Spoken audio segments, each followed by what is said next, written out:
di masjid ini? Itu berarti riba. Inna lillahi wa inna ilaihi raji'un.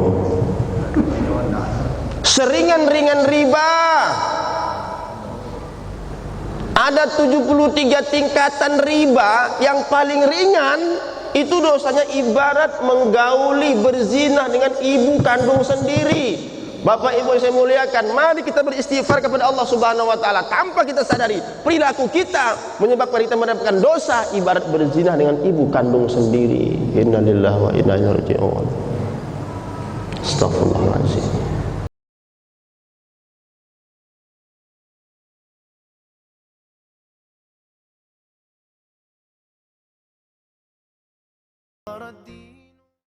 Billah. Bapak Ibu, orang-orang tua saya, alim ulama, tokoh agama, cerdik dan pandai, jamaah salat subuh yang dimuliakan Allah Subhanahu wa taala. Mari sama-sama kita bersyukur kehadiran Allah Subhanahu wa taala yang melimpahkan rahmat dan nikmatnya, sehingga alhamdulillah kita masih dapat berkumpul di masjid yang penuh berkah ini. Alhamdulillah, mudah-mudahan langkah kaki kita dari rumah menuju rumah Allah ini dihitung sebagai nilai ibadah yang berlipat ganda, dan tentunya kita mengharapkan ridha Allah Subhanahu wa taala. Salawat dan salam kita aturkan kehibaan junjungan alam Nabiullah Muhammad sallallahu alaihi wasallam. Allahumma salli wa sallim wa barik ala Sayyidina Muhammad wa ala ali Sayyidina wa maulana Muhammad. Mudah-mudahan kita sama-sama memperoleh syafaatnya di yaumil akhir kelak, amin ya rabbal alamin. Orang-orang tua saya yang saya muliakan, yang pertama ucapan terima kasih kepada segenap pejuang subuh dalam program gerakan salat subuh berjamaah, atas kepercayaannya kepada saya untuk menyampaikan tausiah di hadapan kita bersama. Mudah-mudahan Allah meridhoi kita. Bapak Ibu, ada pepatah orang kota tengah, ikan sepat, ikan gabus lebih cepat, lebih bagus daripada ikan kakap, ikan lele banyak cakap bertele-tele. Yang penting ikan selai, ikan sembilang, kalau sudah selesai saya pun pulang. Bapak Ibu yang saya muliakan, mungkin tak perlu perkenalan karena di masjid ini saya bukan yang pertama kali. Mudah-mudahan bukan pula yang terakhir kali. Oleh karena itu, kita mulai saja dengan sebuah doa yang diajarkan oleh baginda Rasulullah sallallahu alaihi wasallam. Apa doa itu? Doa itu tadi dibacakan oleh imam kita. Semua kita insya Allah hafal.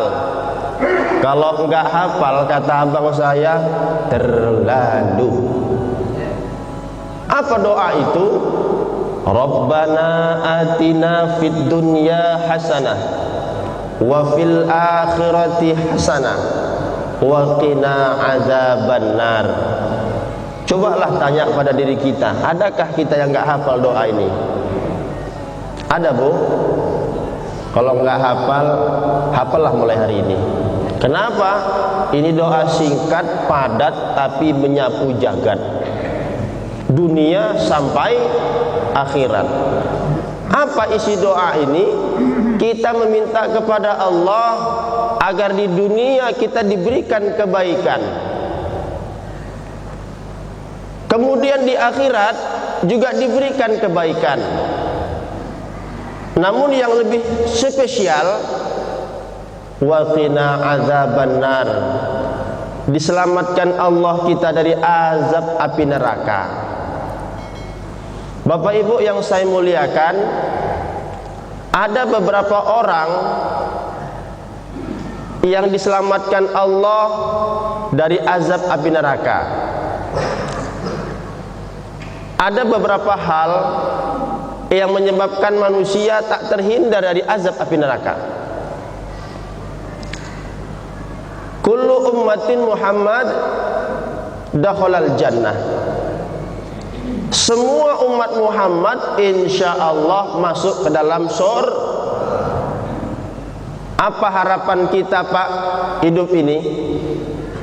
Tidak lain dan tidak bukan berjuang penuh pengorbanan untuk bisa pulang ke kampung halaman.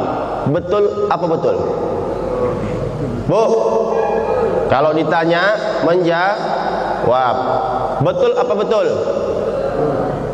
Kita berjuang pergi pagi pulang petang. Kalau kata orang Tanjung Balai bilang, tunggang langgang lintang pukang. Untuk apa? Agar kita bisa kembali ke kampung halaman. Di mana kampung halaman kita?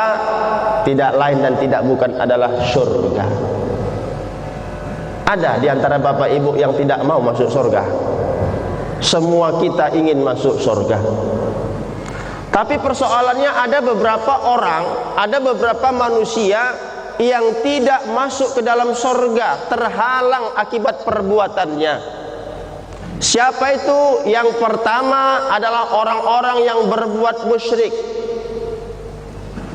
Allah mengampuni dosa sebesar apapun. Allah mengampuni dosa hamba sebanyak apapun. Walaupun dosa itu sebesar gunung, walaupun sebanyak buih di lautan, Allah mengampuni seluruh dosa itu. Namun ada satu dosa yang tak pernah terampuni, yaitu dosa musyrik.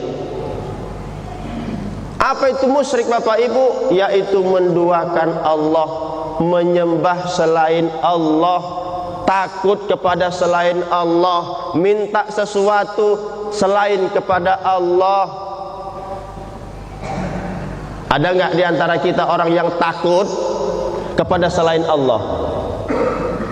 Yang lebih ironinya untuk membuat perbandingan, kepada Allahnya nggak takut, tapi kepada selain Allahnya takut. Ada nggak? Yang kedua, taat kepada selain Allah, kepada Allah nggak taat. Ada nggak? Ada nggak Pak? Bapak kepala desa kalau dipanggil Pak Sukiman pagi ini datang nggak? Datang ya? Datang, langsung datang. Pak Kades pagi ini meluncur ke kediaman saya cepat. Kalau tidak akan saya serahkan proyek kepada desa lain. Nggak banyak, cuma 3 miliar. Langsung Pak Kades berangkat, permisi Ustadz saya dipanggil Bapak Sukiman. Betul? Taat. Bolehkah taat kepada pemimpin? Wajib. Ati Allah wa ati Rasul wa ulil amri minkum. Persoalannya taat kepada pemimpin, tapi kepada Allah nggak taat. Dipanggil pemimpin cepat datang, dipanggil Allah nggak mau datang. Hayya 'alas shalah.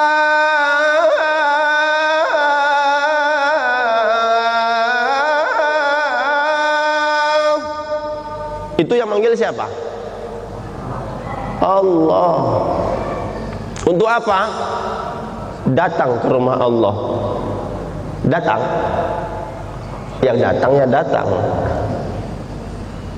Satu, musyrik, menduakan Allah. Allah sangat cemburu Bapak Ibu. Secemburu-cemburunya ibu kepada bapak kalau bapak mendua. Nah ini ya. Lebih cemburu lagi Allah ketika ibu bapak kita semua ini menduakan Allah. Kalau secara hukum ibu nggak pantas cemburu sama bapak, ya kan Pak? Pak, Bapak, Pak, boleh nggak Pak? Pak, boleh nggak?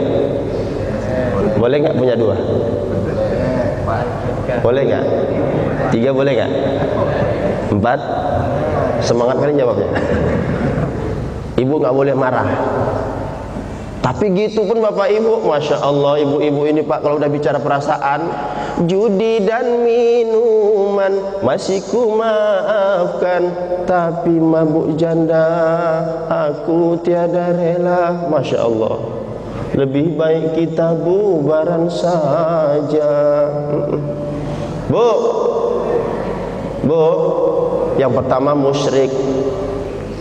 Yang kedua, ini Pak, hati-hati. Yang kedua sombong. Orang yang sombong tidak akan masuk surga. Rasul menyampaikan, tidak masuk surga di antara kamu apabila di dalam hatimu masih terdapat kesombongan walaupun sebesar biji zarrah. Sombong. Apa arti sombong? Merasa paling dari yang lain, padahal dia cuma paling-paling. Betul?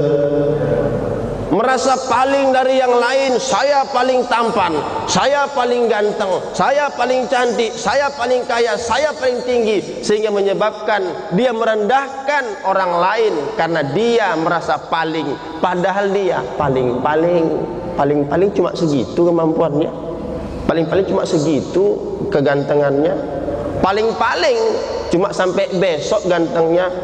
Besok dia berangkat naik mobil, tabrakan, babak belur wajahnya, hilang gantengnya. Betul nggak? Sombong, manusia tak pantas sombong. Yang ketiga Pak, yang mau kita bahas pada hari ini, yang menyebabkan manusia terhalang untuk masuk ke dalam sorga walaupun kita umat Muhammad yang dijamin masuk sorga. Apa itu? Yang ketiga adalah orang yang berhutang. Ayo, tadi musyrik mudah-mudahan jauh. Kalau sombong saya yakin yang hadir ini orang rendah hati. Amin. Bu, saya yakin jamaah masjid subuh ini Al-Majid apa ya? Al-Majid. Insya Allah semuanya tidak ada yang musyrik. Amin. Rada-rada jawabnya agak-agak semangat. Insya Allah jamaah subuh pagi ini nggak ada yang musyrik. Terpaksa. Mudah-mudahan jamaah subuh pagi ini nggak ada yang sombong. Dalam hati nolak. Apa iya? Dan mudah-mudahan jamaah subuh pada pagi ini, pada malam hari ini, nggak ada yang punya utang. Jujur nggak ini? Saya ulangi, mudah-mudahan Bapak Ibu yang hadir pagi ini di masjid yang mulia ini adalah orang-orang yang tidak ada utangnya. Nah, mulai berkurang sedikit. Aminnya itu amin ya Allah, mudah-mudahan betul ya Allah. Aminnya amin penuh harap Pak. Bukan amin merasa seperti yang disampaikan, tapi aminnya penuh harap ya Allah, hutangku bicibun. Bu, ibu-ibu di belakang ada yang nggak punya utang? Wih, semangat Pak, enggak. Pak, yuk Pak sama-sama jujur. Adakah di antara kita ini Pak yang tidak punya utang sama sekali? Ada? Boleh Pak angkat tangannya Pak? Boleh nggak Pak angkat tangannya Pak? Jujur aja Pak. Alhamdulillah Ustaz, saya udah nggak punya utang lagi. Bapak Ibu nanti pulang ke rumah silakan buka Al-Quran surah Al-Baqarah ayat 282.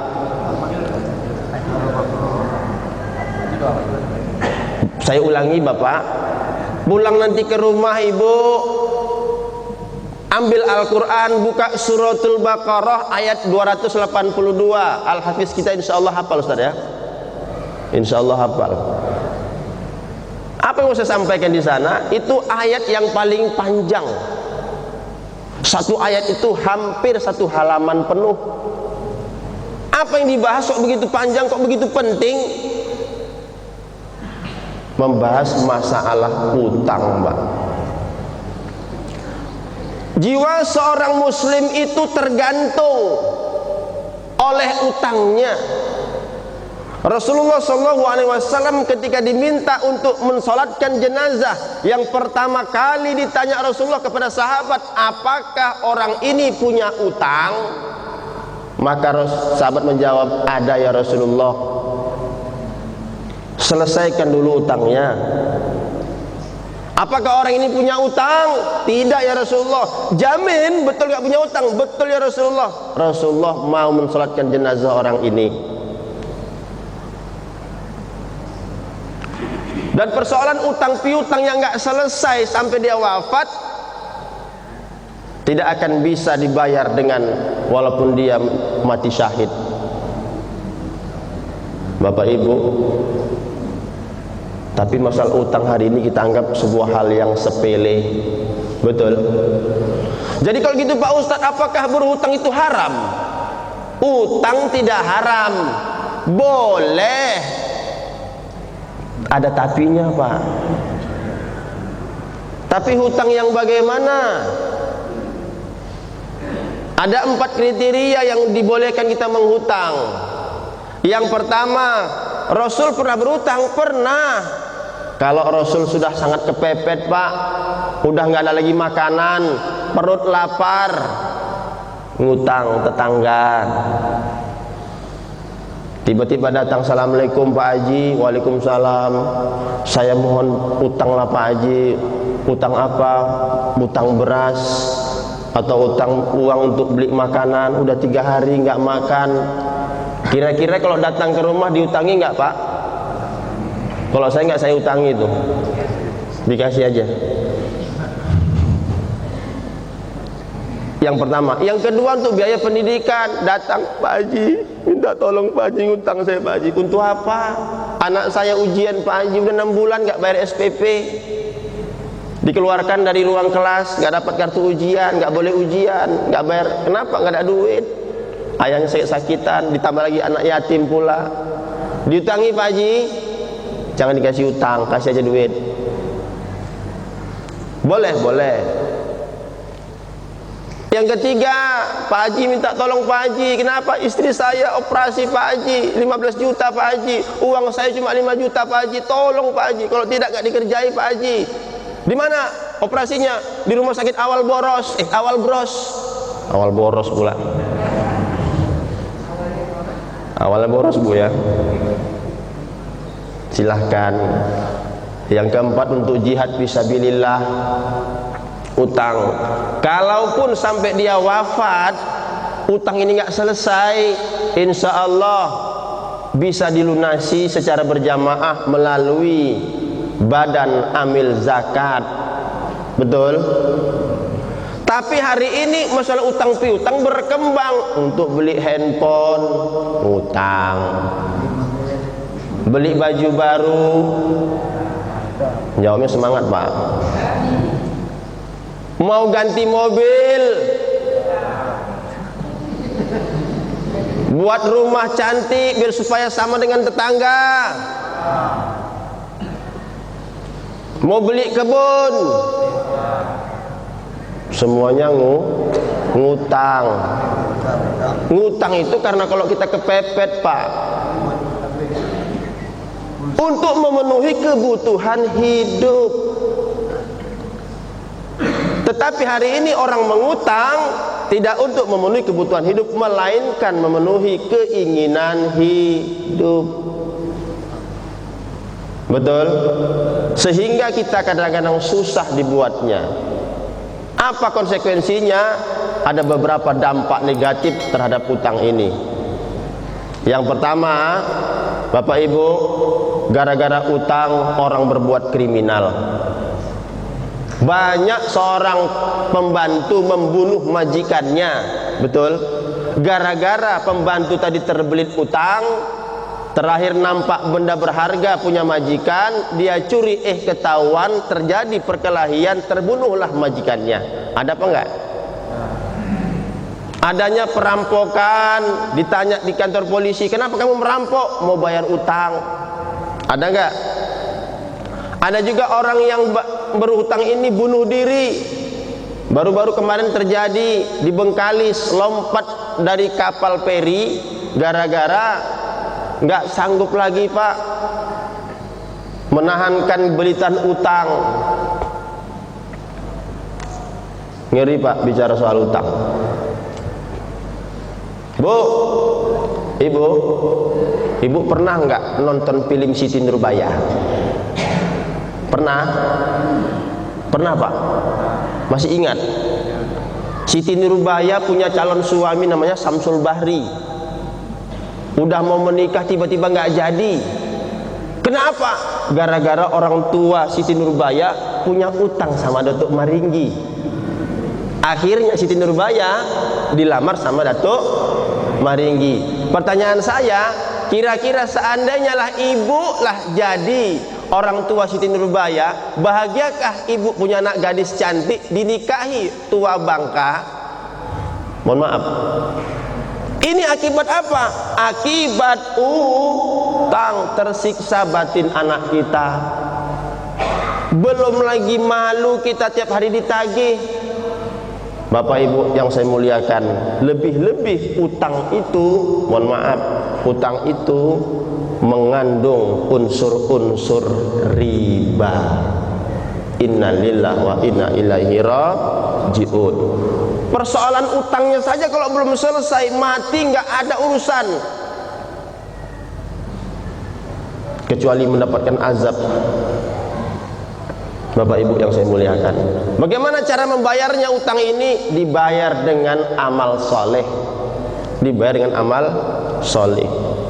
Maka jangan terkejut kalau nanti di akhirat ditimbang kita rajin sholat subuh, Pak, hilang pahalanya gara-gara bayar utang. Kalau nggak selesai juga udah habis pahala, masih ada juga utangnya, bagaimana? Dipindahkan dosa orang yang kita utangin tersebut kepada kita. Satu kali dosa saja yang paling ringan itu dosanya itu, siksanya itu, beratnya itu ibarat kerikil neraka diletakkan di telapak kaki, otak mendidih. Sekecil-kecil seringan-ringan dosa atau siksa neraka, konon lagi dosa kita yang entah bejibun ditambah lagi dengan dosa orang lain akibat kita pernah berutang. Belum lagi cerita soal riba. Seringan-ringan riba, kata Rasul, ibarat berzinah dengan ibu kandung sendiri. Apa Pak? Berzinah dengan ibu kandung sendiri. Yang mana itu Ustadz? Yang riba itu apabila dia transaksi jual beli atau pinjam meminjam, utang piutang, yang mana jumlah pengembaliannya lebih besar daripada jumlah utangnya. Ada enggak Bapak Ibu hari ini yang meminjam uang pengembaliannya lebih besar daripada jumlah utangnya?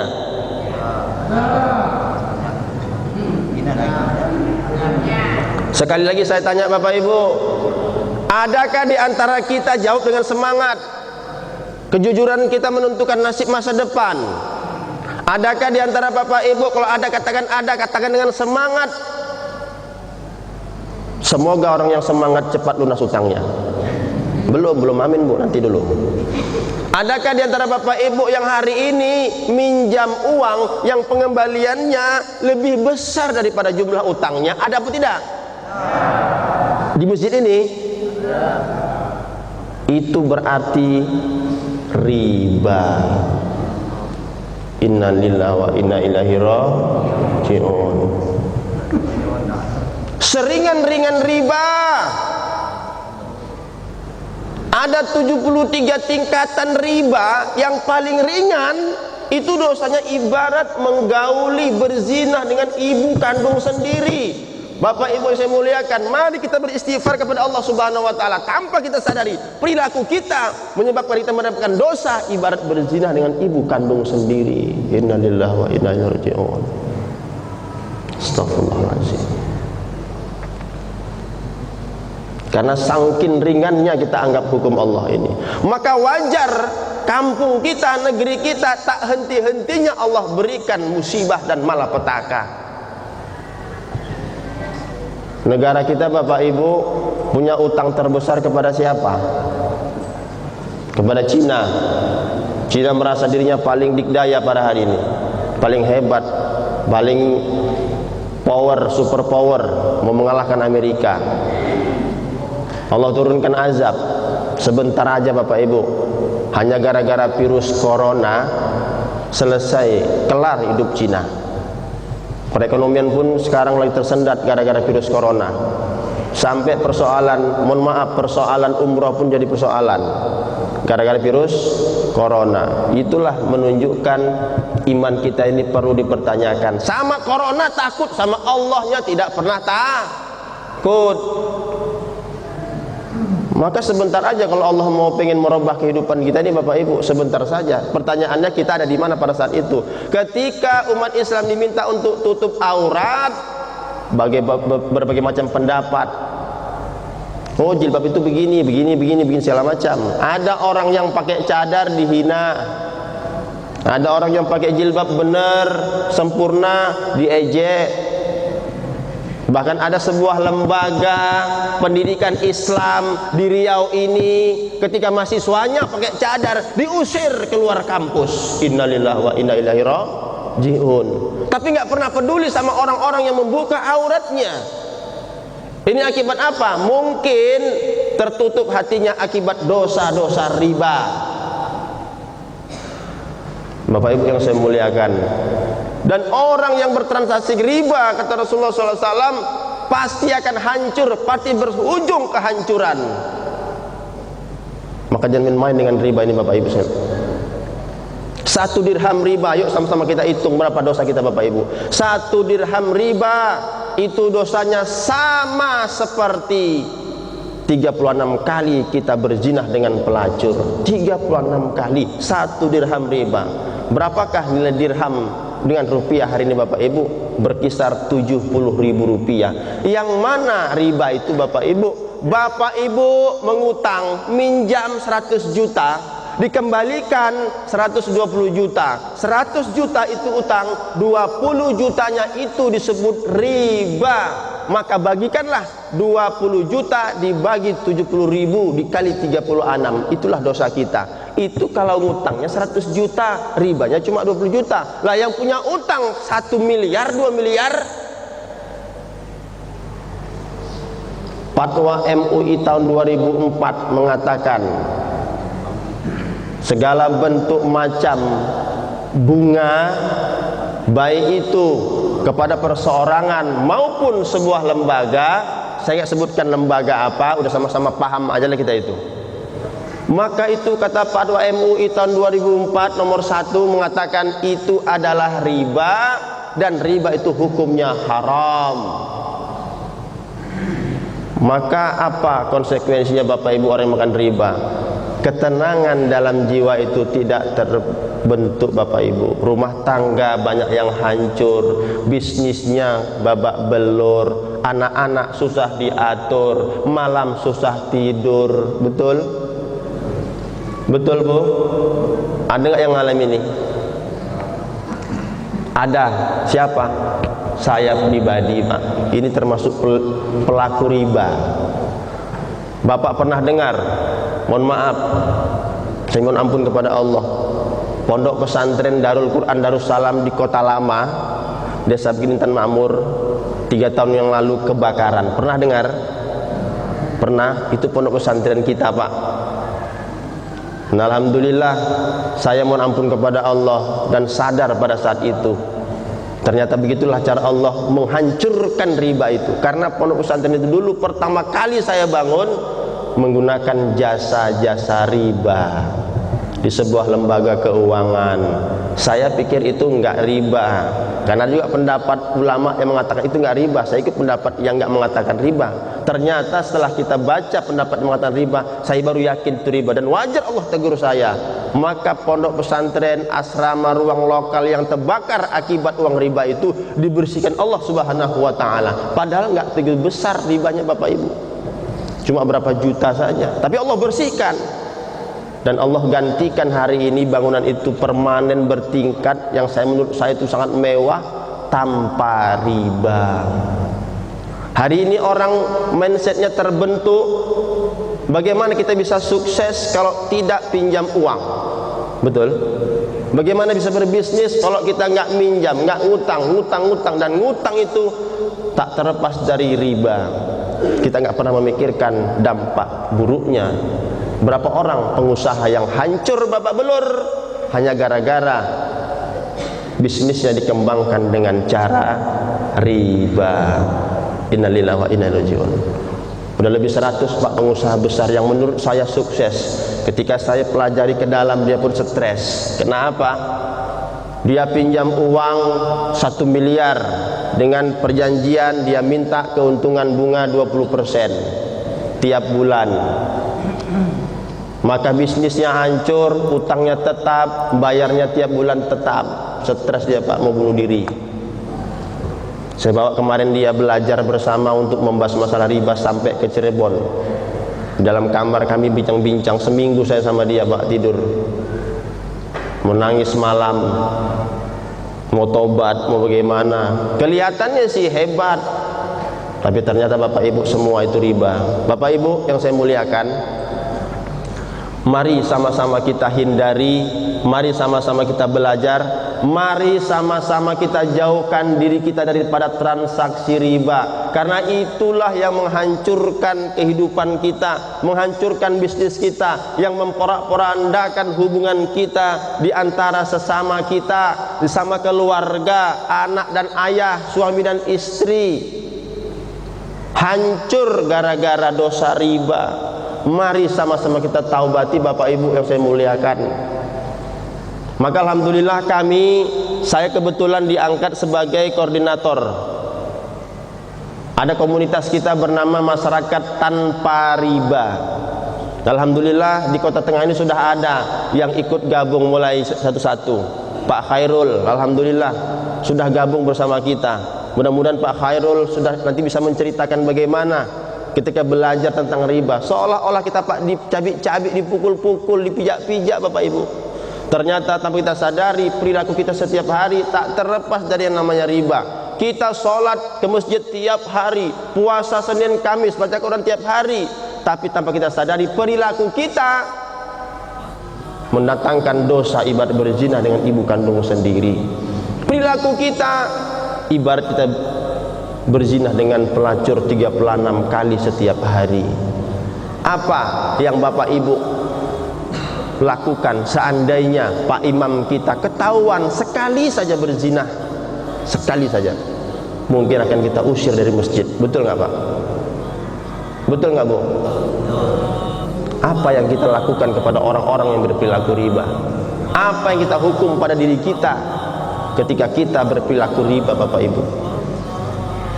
Maka nggak heran anak-anak kita hari ini susah diatur, dimasukkan ke pondok pesantren kabur, di sekolah buat masalah. Betul nggak? Kerjaannya tawuran. Itu azab dari Allah, teguran dari Allah, mengalir dalam darah kita. Kita sebagai seorang suami memberikan nafkah kepada istri kita, harta-harta haram berasal dari riba. Oleh karena itu makanya sama-sama kita beristighfar, mohon ampun kepada Allah. Mudah-mudahan kita yang hadir ini adalah termasuk orang-orang yang diampuni Allah dari dosa-dosa riba. Nanti setelah selesai kita sholat, belum ya? Berapa? 10 menit lagi. Ngerta-ngerta aja gak jam itu. Oke, lanjutkan. Apa-apa saja Bapak Ibu riba itu yang hari ini ada pada diri kita. Saya jelaskan sedikit. Utang piutang sudah jelas tadi di contoh awal. Apalagi yang berbentuk riba Bapak Ibu? Contoh Bapak Ibu membeli kendaraan menggunakan jasa leasing. Ada nggak yang beli kendaraan pakai jasa leasing? Banyak, rata-rata, termasuk saya Pak. Alhamdulillah Pak, mobil yang saya beli dengan kredit hancur Pak. Alhamdulillah hancur, Allah tegur. Mobil baru Saya dulu pernah beli mobil untuk pesantren karena saya anggap gak riba, Pak. Karena Ustaz Abdul Somad mengatakan uang dengan uang berlebih riba, tapi kalau dengan barang tidak. Saya anggap itu kredit gak riba. Saya beli mobil baru untuk pesantren 2 tahun mobil baru hancur. Allah gak ridho. Saya pelajari kenapa bisa seperti ini, apa sebabnya ini, bagaimana